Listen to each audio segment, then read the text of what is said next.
Vous travaillez dans le vin et vous êtes œnologue, je suis que vous êtes un grand amateur de vin. Bon, pour vous, qu'est-ce que le bon vin? Le bon vin, c'est celui qui reste dans votre esprit pour des bonnes raisons, que ce soit son bon goût ou le bon moment. Le vin, c'est une photo, c'est un souvenir. 谢谢台湾。Hello， 大家好，我是 Celia， 欢迎回到我的频道。我们今天非常的幸运，可以邀请到在教皇新堡 Château d'Analis 首席酿酒师，跟我们分享一下2020年教皇新堡的采收状况。Bonjour Célia. Comment allez-vous? Je vais très bien, merci. Merci de m'inviter à discuter avec vous. Mais est-ce que le millésime est important pour vous tant que le millésime est primordial. C'est primordial. Ça ne veut pas dire que c'est le seul critère de choix, mais je vais vous faire une anecdote. Dans une garde-robe, il vous faut une robe pour toutes les situations. Mais un millésime, c'est juste une interprétation de vos terroirs selon le climat. Donc il vous faut un millésime pour toutes les occasions. Vous avez des millésimes denses, des millésimes fruités, des millésimes originaux, des millésimes fins, d'autres élégants. Et donc tous les millésimes se valent dans leur qualité. Et ensuite votre goût va vers la densité, vers le fruit. Ça c'est chacun son goût. Donc le millésime est important parce qu'aussi il vous donne un indicatif de son potentiel de garde. Parce que certains sont très denses, auquel cas on peut les garder longtemps. D'autres sont sur le fruit, auquel cas on peut les aimer, les apprécier plus tôt. Mais c'est difficile pour tout le monde de connaître les millésimes. Donc c'est pour ça que sur les contre-étiquettes, on essaie d'expliquer un petit peu ce qu'est le vin dans la bouteille. Mais oui, si je réponds de façon courte à votre question, le millésime est primordial. Jusqu'à présent, on a un millésime assez compliqué, mais pas inintéressant. Pourquoi compliqué? Parce qu'on a une année sèche, une année avec très peu d'eau, une récolte qui est plutôt abondante et donc on a des terroirs qui mûrissent à différentes vitesses et donc ça nous change un petit peu nos habitudes de maturité, mais c'est pas grave, ça c'est tout l'intérêt du métier et on arrive à faire des vins quand même assez prometteurs, donc on est plutôt content. Et moi ce qui m'étonne dans ce millésime, je ne vais pas tirer de conclusion avant d'avoir terminé, mais je trouve que malgré les maturités assez fortes, on a des très beaux équilibres acides et donc ça laisse espérer des vins riches mais pas lourd. Donc ça, c'est plutôt une bonne chose. Étant œnologue, on a parlé de terroir, parce que millésime, c'est une partie d'un terroir en fait. Comment vous faites le vin qui inspire le terroir? Alors le terroir, c'est plusieurs choses. Le terroir, si on se réfère au mot français, ça réfère à la terre. Mais la terre, ce n'est pas tout.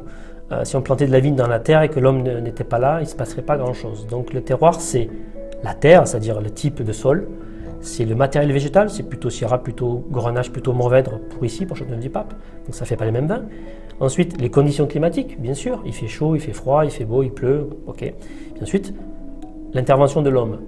Si je vendange tôt, si je vendange tard, je n'ai pas le même résultat. Si je taille long, si je taille court, je n'ai pas le même rendement, donc je n'ai pas la même densité. Comment nous exprimer le terroir? Il faut qu'on se mette au service de la vigne et pas que la vigne soit l'esclave de l'homme. Donc il faut qu'on soit respectueux de ça. Et nous, les vins de terroir, il faut les attendre, il faut les travailler, mais il faut les aider. Il ne faut pas les contraindre. Faire le plus beau raisin possible, le plus sain, pour qu'en transformation, c'est-à-dire en vinification, ce raisin se transforme dans le meilleur vin possible, sans avoir à trop intervenir. Il faut qu'on puisse révéler, et pas qu'on aille extraire quelque chose que le raisin ne voudrait pas nous donner. Il ne faut pas le contraindre à discuter avec nous, il faut qu'il nous parle naturellement. Donc pour ça, il faut un certain équilibre dans les choses. Vous travaillez dans le vin et vous êtes œnologue, je suis que vous êtes un grand amateur de vin. C'est vrai, oui. Donc pour vous, qu'est-ce que le bon vin? Alors, le bon vin, c'est... Pour moi, c'est plus un moment. Le vin, c'est pas une boisson, c'est tout sauf une boisson. Lorsqu'on a soif, on ne boit pas un verre de vin, on boit un verre d'eau. À chaque fois que vous buvez une grande bouteille, c'est un moment, c'est-à-dire vous vous souvenez avec qui vous l'avez bu, dans quelles conditions et à quel endroit. Et ce n'est pas une question d'étiquette, ça peut être aussi un vin moins connu, mais qui vous marque parce que c'était un moment de partage avec quelqu'un. Et donc le bon vin, c'est celui qui reste dans votre esprit pour des bonnes raisons, que ce soit son bon goût ou le bon moment. Le vin, c'est une photo, c'est un souvenir. Écoutez, messieurs, dames de Taïwan, je vous remercie d'être fan de Châteauneuf-du-Pape et j'espère que vous connaissez Château d'Analis. Si ce n'est pas le cas, écoutez, je vous encourage à venir goûter. On travaille pour vous tous les jours. J'espère que ça vous fera plaisir de déguster, de découvrir. En tout cas, n'hésitez pas à venir au château si vous êtes dans les parages parce qu'on vous recevra avec plaisir. On vous fera une visite, une dégustation. On travaille en biologie et on essaye de faire les vins les plus représentatifs de nos terroirs. Et j'espère que ça vous plaira, tout simplement. Merci beaucoup. Xie xie Taïwan. Merci beaucoup pour la dégustation. C'était un plaisir, Célia. Merci beaucoup.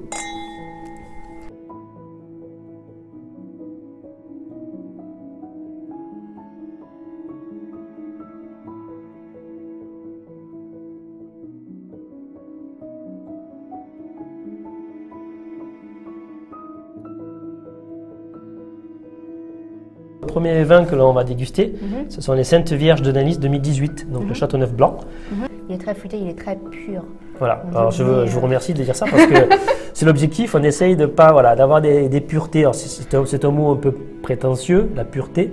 Tout à l'heure je vous expliquais pour les vins terroirs de ne pas trop tordre la vérité, de ne pas trop orienter les raisins, mais essayer de l'accompagner. Et la pureté, je pense qu'elle vient si on arrive à les laisser aller tout seul. Châteauneuf blanc, ce sont des vins que les gens ne connaissent pas. Les gens viennent à Châteauneuf pour le rouge. Et c'est vrai que souvent le blanc est une bonne surprise lorsqu'ils les découvrent. On va déguster le rouge. Ce sont les Saintes Pierres de Nalis rouges. Donc on va goûter le millésime 2017. 2017 est un millésime un peu particulier parce que c'est un millésime de forte chaleur, un des plus chauds qu'on ait jamais eu. Et puis avec beaucoup de coulure, c'est-à-dire que le grenache a perdu beaucoup de récoltes naturellement. Et donc on avait des choses assez concentrées. Voilà, donc c'est un des millésimes le plus chaud de l'histoire. Plus chaud que 19 ou que 2020. 2017, c'est un millésime jeune, il n'est pas... Mais comme maintenant, je trouve qu'il est facile à boire. Ouais, je suis d'accord avec vous. C'est vrai que c'était pas forcément l'idée qu'on en avait lorsqu'elle a été vinifiée, parce que c'est un millésime de petit rendement, de grosse chaleur. On avait des choses qui étaient assez denses. Alors, une des particularités de Nalis, c'est que nous, on fait des élevages très longs. C'est-à-dire que 2017, c'est le millésime que l'on commence à vendre. Donc, on est en 2020. Donc, nous, on élève entre 18 et 24 mois minimum. Et ça permet aussi à la matière, on parle d'élevage, moi j'aurais plutôt tendance à parler d'affinage, c'est-à-dire que la matière devient plus fine. Pour moi, il est facile à boire, mais quand même, je sens la structure de le vin. Après, ah oui. Il y a longueur en bouche, il y a la finesse. Non, c'est sûr que voilà, c'est un vin un peu à double détente. C'est vrai qu'il est accessible, il y a une très belle aromatique, une texture de bouche assez souple, mais on sent bien que derrière, il y a encore des tanins, ça reste serré. J'avoue que j'ai un petit faible pour celui-ci. Donc, Château de Nalis, rouge, 2017. Donc c'est plutôt les plus vieilles vignes, Syrah, Grenache et Mourvèdre. C'est sûr qu'il se livre moins. Par contre, vous avez des fruits bleus. C'est-à-dire les fruits bleus, c'est la mûre, c'est le cassis. Ils sont plus un peu de gibier, un peu d'épices à côté. C'est plutôt typique de Châteauneuf qu'on attend. Oui. Parce qu'on est aussi sur des terroirs les plus typiques. Des vins un peu plus chaleureux, des vins plus épais, plus concentrés. Très juteux, comme vous avez parlé, très juteux, oui. Et en bouche, il est beaucoup plus concentré, je sens beaucoup plus de complexité, mais quand même, je trouve qu'il est élégant. Oui, alors ça, je suis d'accord avec vous. La puissance, elle est naturelle dans ce vin-là. Par contre, puisqu'elle est là, mais comment est-ce qu'on la rend accessible? C'est-à-dire que derrière, il ne faut pas que le vin soit trop riche, trop lourd. Puis ce qui vous reste, la mémoire du vin, c'est souvent le dernier goût qui vous reste en bouche. Donc il faut absolument, nous, on cherche toujours à travailler les équilibres.